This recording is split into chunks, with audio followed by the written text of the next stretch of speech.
The number you have dialed has been changed. The new number is... Please note, the new number is... Hello, people. So, talk about fitness today. Gonna talk about the difference in training styles, or I guess like the intangibles around trainers in regards to if they come from a athletic background or a fitness background, and I guess kind of what you can expect to run into based on if they come from an athletic or fitness background. So I'm gonna break this up into two different videos. We're gonna talk about the former athletes who are in the fitness world, 3 positives, 3 negatives on more of a, I guess, broad level. Of course, everybody's different. Not everybody falls into this category, or what's the word? What's the fancy word? This depiction, I don't know, or description, like these specifics. So, and then we're gonna talk about the non-athlete trainers, people who come from, you know, a transformation story or strictly fitness, no high performance athletic background, no college or professional sports, nothing like that. You know, they just work out, or they have to teach themselves how to work out. But today's video is going to be about the former athlete. So I got a few notes in front of me just to remind me of what I should be talking about.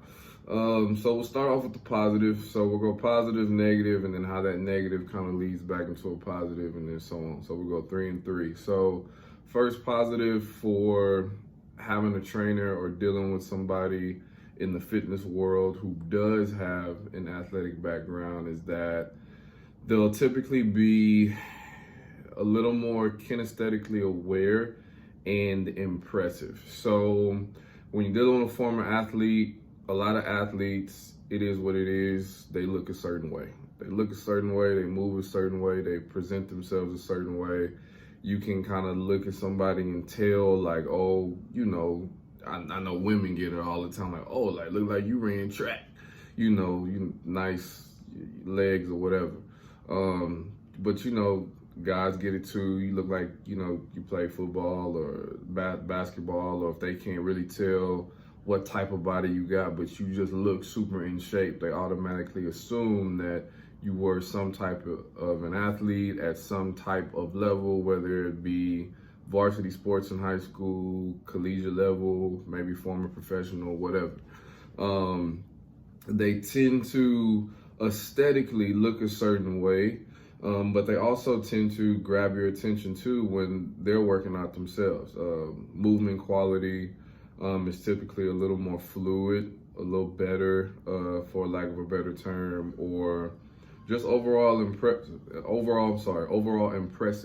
So we've seen former athletes who are now trainers or who are now in the fitness world, and they can do all the, you know, tricks on the ground or tricks on the bar, or you see them doing all these crazy ass workouts that kind of defy the laws of gravity, or they jumping over shit or throwing shit around or whatever. And then you go and do some background research and you find out, oh, like they played football in college, or they were a volleyball player in college, or they ran track in college or something, you know. And, you know, a lot of times, a lot of the things that they've done over a course of their lifetime has prepared them to really embellish these strong points and these strengths about themselves in the fitness world to grab your attention, to hopefully be inspiring, and to, of course, you know, promote themselves and make some money with their fitness business. It is what it is. So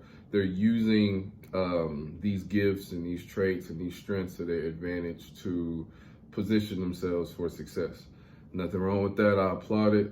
Former athlete myself, so I completely relate to this point. Now, because of that, a broad negative point to this could be that because they've been high performance athletes for such a long time and they're kind of built that way, if you will, these people can, in some ways or a lot of ways, lack empathy for, you know, the regular person on the street or somebody without an athletic background. So, you know, these people could struggle. I'm not going to say it's a guarantee, but they could struggle with the difference between amount of effort put in and ability level as far as assessing their client or assessing their group or assessing the demographic that they're dealing with.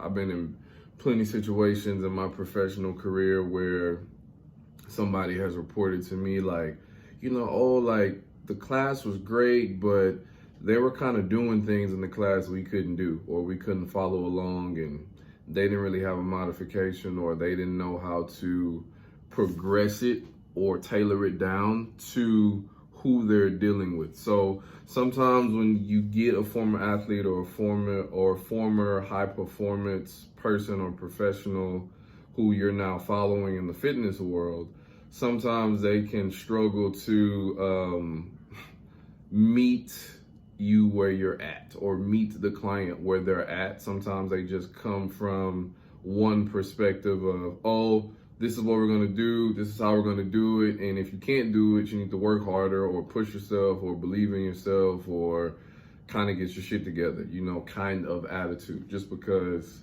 that's how they've been treated and that's what they're used to. And I hate to call it a negative or call it a flaw, but it definitely does have its downside. So I'm gonna just, say that it can be a negative. They can lack empathy for certain individuals who are not built the same way, who don't come from the same caliber or have that same kind of base level fitness that they may have, or what they consider to be a base level fitness, and of course with more education, more reps in the field, more practical knowledge and hands-on experience, these same former athletes become a lot better at relating to their environment. So more so speaking on an extreme level, but just know that, this exists. So if you run into a former athlete and you show up to the session and, they putting you through stuff, or you looking at them do something and you looking like, man, I cannot get my body in that position. Just kind of know who you're dealing with and know that it could be a thing.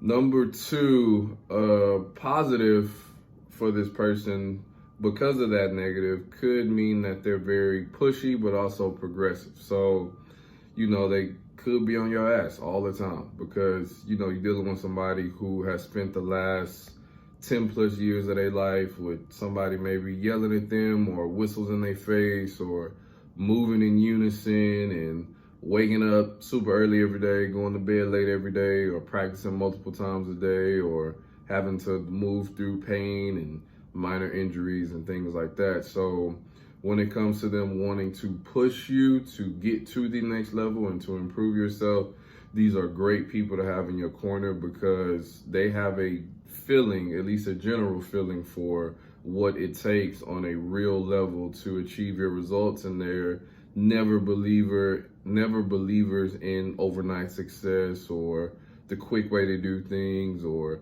this is going to be easy. They know that things don't come easy. So, you have somebody, or you're going to be dealing with somebody who's going to make sure that they're constantly pushing you to level up and holding you accountable for that part as well.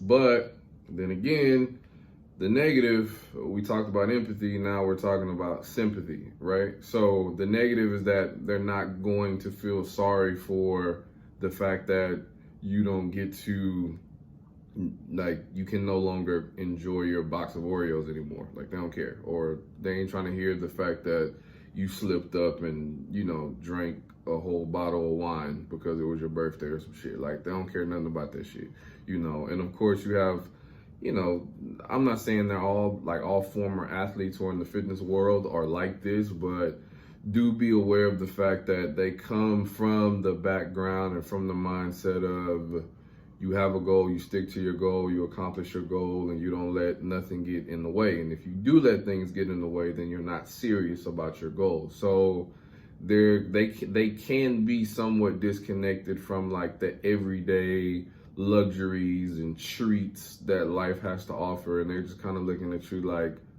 what do you mean you ate a bag of M&Ms? Like, how? Like, why? Why were you even around the bag of M&Ms when you're supposed to be eating this specific way?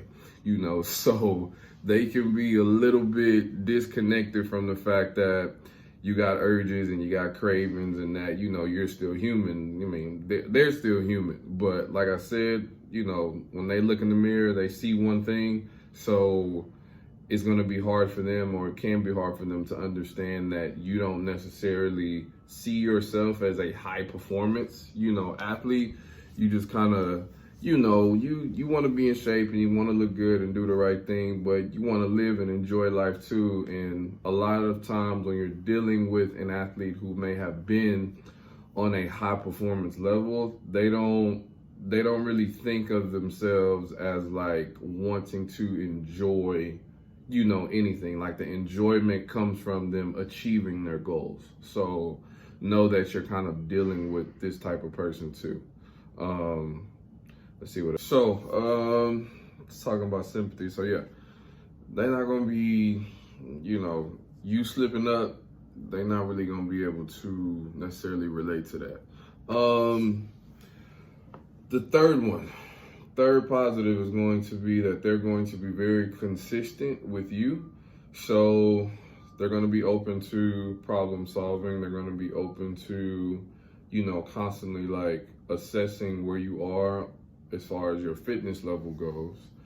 And then they're going to be, once again, as it relates to number 2, they're going to be constantly or consistently looking to get you better or make you better. So it's never going to be like a finish line, you know, type situation with them, because they know that, once again, things don't come overnight. And it's way more of a journey than it is a concrete set one-time destination. I mean, you'll have goals and milestones and checkpoints along the way and victories along the way, but, you know, it's just like, you know, preparing for your games every week in athlete world. It's like you got all these days that you practice, you got all these things you do to prepare, and then it's like you win, you celebrate in that moment, and then that very next day is right back to the drawing board to prepare for the next challenge. So they're more than likely going to be built this way and going to see life this way, especially as it relates to you and your fitness level.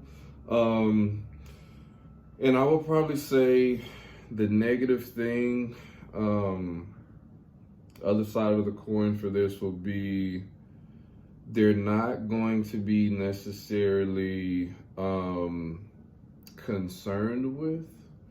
I think that's a good word or good way to put it. But it's not going to be their primary focus to make things fun or make things or keep things like fresh and motivating and exciting. You know, once again, accomplishing the goal, moving forward, progressing, getting better, losing weight, building muscle, increasing performance. That's the excitement, you know, for former athletes or former high performance athletes. They're not going to be concerned with, you know, making sure that you're necessarily having a good time. You know, like, they're not going to provide a poor experience, but, you know, it's not going to be at the front of their mind to make sure that the experience is fun. I don't really know how to describe fun, you know, so of course, because I'm a former athlete. So it's not going to be like this big, extravagant, like, you know, concert feel, or they may not have the best music in the world, or they may not be super fun and bubbly. And once again, this is not to shed a bad light and, you know, disrespect for this particular, you know, aspect of a former athlete. Of course, a lot of them are not that way. A lot of them have, you know, great music. A lot of them, you know, are very, you know, personable and out there and all that. But just letting you know that if they are this way, more than likely it's something that they had to work on and had to get better at. It's just not a natural thing for them. But Anyway, I'm not sure how long this video is, but it's probably a little too long. So I'm gonna cut it off right there. So yeah, if you're looking for a trainer and they're a former athlete, these are some things that you can kind of look forward to on a broad level, from a positive and quote unquote negative perspective. I hope this video helps some people, and I'll talk to y'all later. Peace.